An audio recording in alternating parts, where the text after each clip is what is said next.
Hello everyone. So আজকের message ইউনিভার্সের তরফ থেকে তোমাদের জন্য। টাইমলেস যখন দেখবে তখন থেকে তোমাদের সাথে এটি রেজোনেট করবে।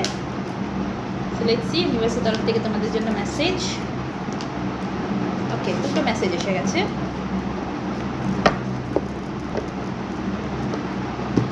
ওকে, ইউনিভার্স বলছেন তোমরা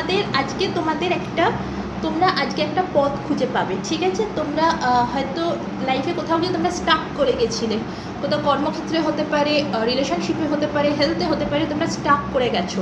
তো সেইখান থেকে আজকে তোমরা কিন্তু একটা রাস্তা পাবে। সেই যে প্রবলেমের মধ্যে তোমরা স্টাক করে গেছিলে, সেই প্রবলেম থেকে বেরোনো তোমরা রাস্তা পাবে। সেই রাস্তাটা পেয়ে ভয় পেও না, ভাবনা চিন্তা করো না যে এইটা কাজে আসবে কি আসবে না, ওয়ার্কআউট করবে কি করবে না। ডেফিনেটলি ওয়ার্কআউট করবে, কারণ কি ইউনিভার্স তোমাদের সঙ্গে আছে, গড তোমাদের সঙ্গে আছে, ঈশ্বর তোমাদের সঙ্গে আছে। তোমরা যাকেই মানো না কেন, তিনি তোমাদের সঙ্গে আছে। তো তোমরা আজকে যে রাস্তাটা পাবে, সেই রাস্তাটা নির্দ্বিধায় নির্ভয় তোমরা সেই রাস্তায় এগোও। তোমরা সাকসেস পাবেই। সেটা কর্মক্ষেত্রে হতে পারে, বা পার্সোনাল লাইফ হতে পারে, হেলথ হতে পারে। যে এক্সপেক্টেই তোমাদের কাছে আজকে সেই রাস্তাটা আসুক না কেন, তোমরা সেই রাস্তায় যাও, এগো, তোমরা সাকসেস তোমাদের জীবনে কিন্তু পাবেই। সো এই ছিল ইউনিভার্সের তরফ থেকে তোমাদের জন্য আজকের মেসেজ। টাটা।